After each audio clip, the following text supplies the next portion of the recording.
everybody. Thanks for tuning back into Level Up at Lunch. I want to take our faith to another level.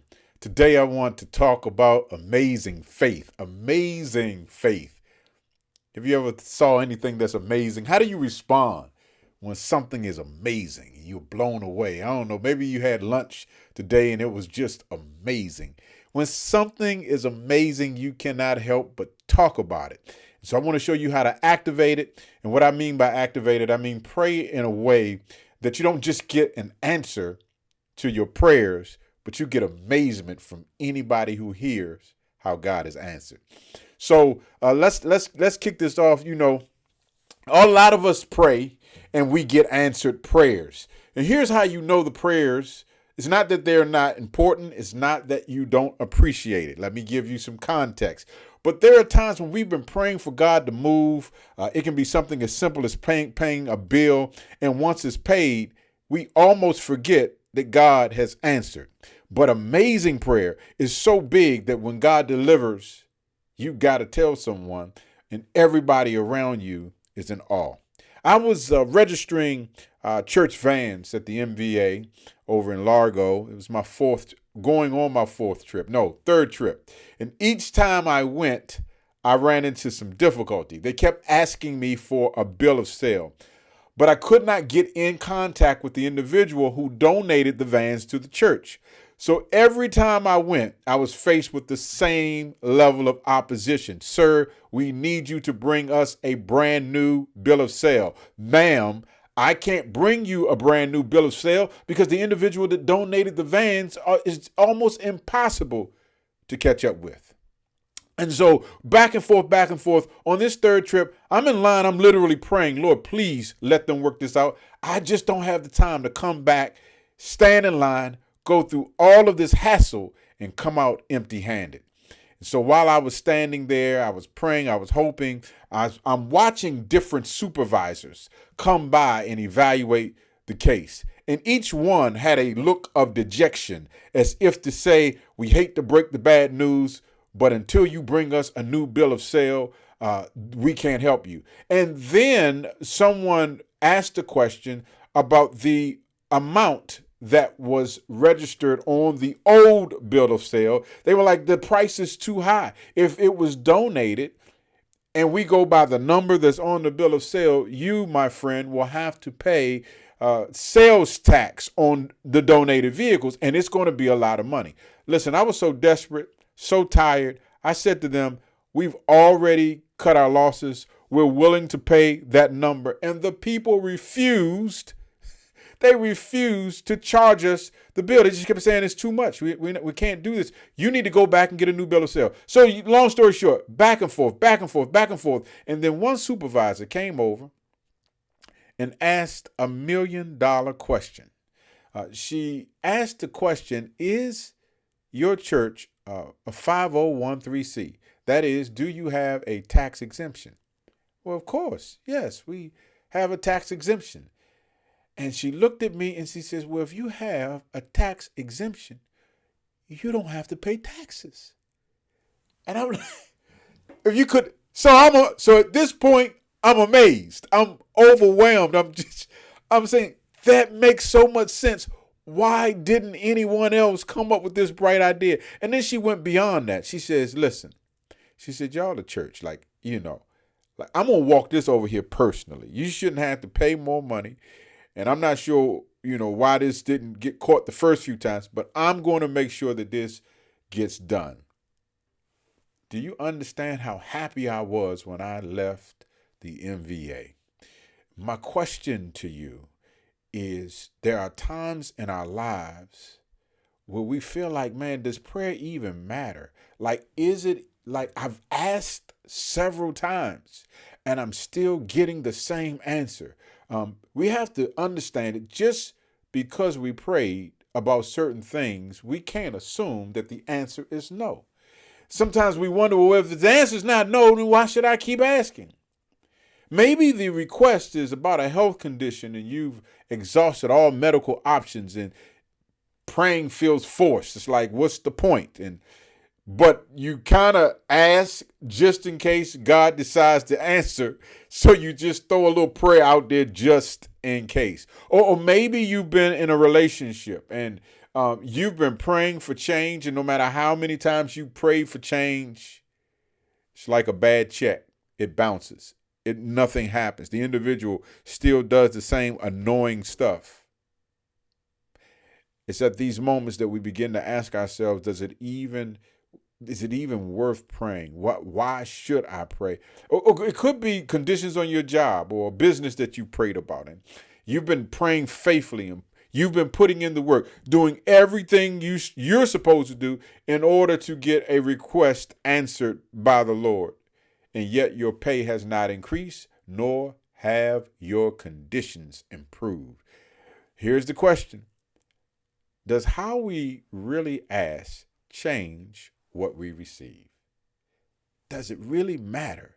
Number one, that we pray. And number two, does it really matter how we ask? Will that change what we receive? Or can I throw this out there? Is there a wrong way or a right way to ask? And does it really matter? God hears your frustration. He knows you're tired. He sees the same thing that I felt in MVA. I can't do this no more. Like, if I have to come back here again, I'm ready to just give it all up, give it all away. I literally said to them, do we just trash the vehicles? Because at this point, I'm not coming back. And in Matthew chapter 8, he gives us a great answer to not just get a prayer answered, but to get an amazing result using amazing faith. Listen, here's what I want you to realize. God is not intimidated by the size of your request. So when you ask, make sure you ask deep and wide. God's not intimidated by the size of your request. So whenever you ask him, make sure you ask deep and wide. Deep deals with details and wide deals with the size. Don't be afraid to ask God for something big, and don't be afraid to ask God for something specific. In Matthew chapter 8, verse 5 through 13, a Roman military official has a servant who's paralyzed and suffering in pain. And so he asked Jesus to heal him, and Jesus agrees to do it. That's what wide is. That's a big request. He's asking Jesus to heal a servant who's suffering.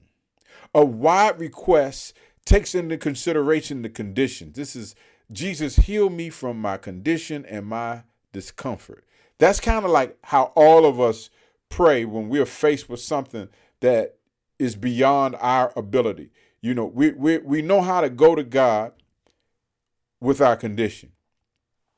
But I want to highlight verse 8, because in verse 8, he tells the Lord that I'm not worthy for you to enter my home. And he says, I know something about authority because I'm under authority. And he says to Jesus, I'm paraphrasing, your word is like my servants. I just speak and it's done. In verse 10, this is what I want to get to. Verse 10, Jesus was amazed. Do you know how major it is to impress the person that created the planet? Okay, so Jesus was amazed because here was a guy who's not even part of the Jewish culture. He's outside of the faith, demonstrating faith that's bigger than anything he had seen in Israel. That's an example of asking deep. So wide is about the conditions. Hey, I got a servant that's paralyzed. He's suffering. He's in pain. Lord, help. That's where most of us stop. But also ask deep. Deep is, Lord, you're so good at what you do. You don't even need to touch it to change it. You can fix this with your hands tied behind your back.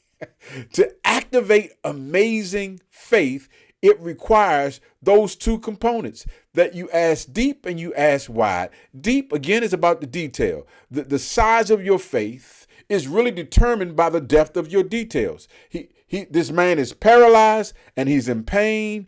And despite my position being outside of the community, I'm not worthy. And you, my God, are not so big that you can't help something this small. And sometimes we wave off God's involvement because we falsely believe that God doesn't even know all the details. Or God already knows details, so why should I tell him? The reason you tell him is so that when he delivers, there can be some level of awe and amazement. Sharing the details reflects the very personal nature of God. We're close. Huh? When you're close to somebody, you give them all the details.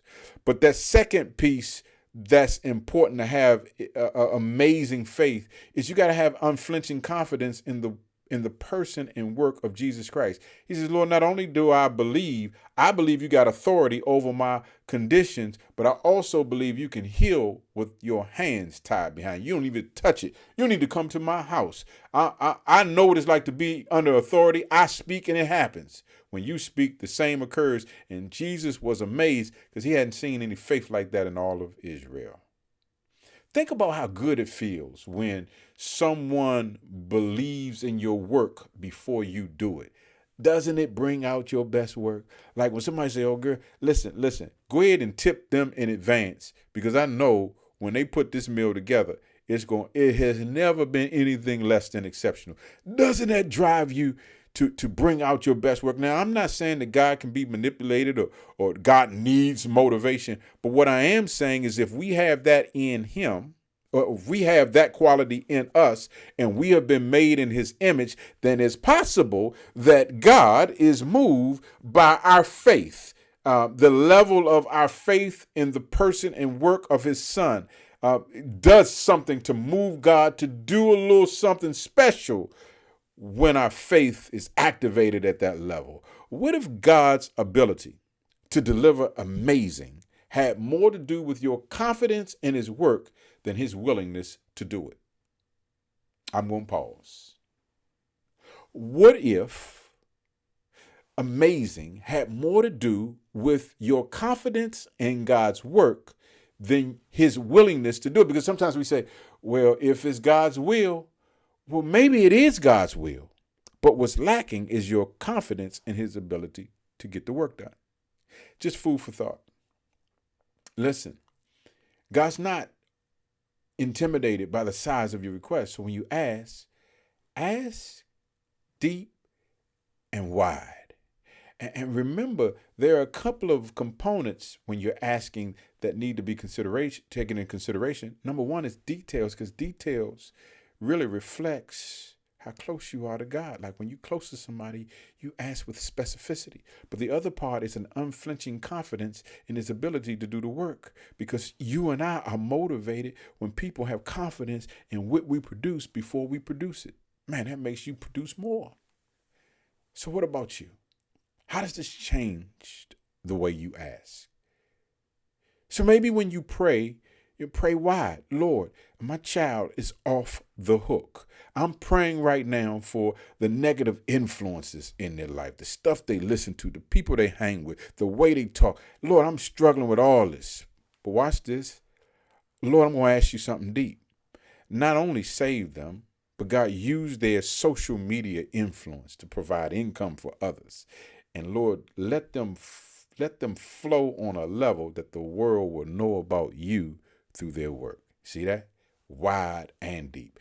Deep speaks to the level of detail that only God can answer. So start including some stuff in the request that only God would know, so that when God delivers, you're in awe. I remember I wanted to go to Howard University extremely bad, partly because my best friend was there. I think I did a tour of colleges around the Beltway. I went to all of them. And so I said, well, what do I need to get in? They said, well, you need at least an 850 on your SAT. Now, I was never great at taking standardized tests. I mean, I can work hard, I put in the work, but that just wasn't my thing. So I prayed. I said, Lord, let me get an 850. I want to go to Howard. I got my score. It wasn't an 849, an 851. What is the probability that my score was exactly an 850? And when I received my score, now I'm saying to myself, I should have asked for a 1600. But I never forgot the lesson. To activate amazing faith Remember, God isn't intimidated by the size, so ask deep and wide. Now imagine the kind of faith that's so amazing that it changes your life from just getting prayers answered to a real adventure, where God is answering prayers at a level of detail that leaves everyone that hears it in awe. Like your child doesn't just get on the right track academically, but they're living on fire spiritually. Where God doesn't just help you communicate better in marriage, but he also uses your communication to help other couples. Where God doesn't just get you out of debt, but he also gives you a level of business success that allows others to be employed through what you do. Now that's amazing. I hope that you have learned in our brief time to ask deep and wide, because God's not intimidated by the size of your request.